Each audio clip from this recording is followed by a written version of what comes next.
To ensure his presence would never be used to challenge his brother's reign, Aemon made the ultimate sacrifice. He left the warmth of King's Landing, said goodbye to his family, and took the black. He traveled to the end of the world, to the Wall, to serve the Night's Watch. The dragon flew north, to a land of ice and shadow, binding himself to a brotherhood of outcasts and criminals for the rest of his days. At Castle Black, Prince Aemon Targaryen faded into memory, and Maester Aemon began a century of service. He became the healer, the advisor, the keeper of records.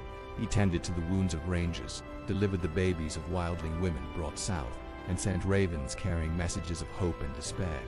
He saw Lord Commanders come and go, watched the watch dwindle, and felt the world forget the true threat stirring in the lands of always winter. His Targaryen fire was banked, hidden beneath the quiet duty of a maester and the solemn vows of a black brother.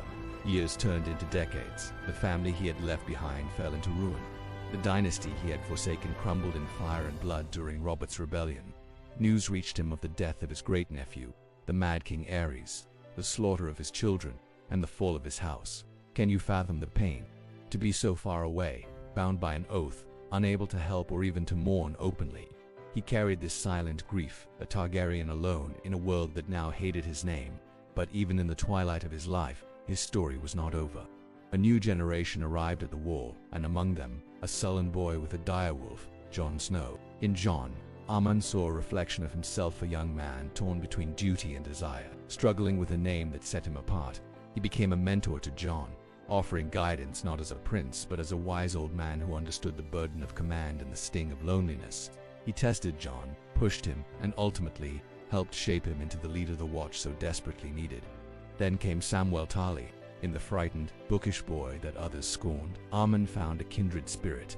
He saw past the cowardice and recognized a sharp mind and a loyal heart. Their friendship was a light in the encroaching darkness.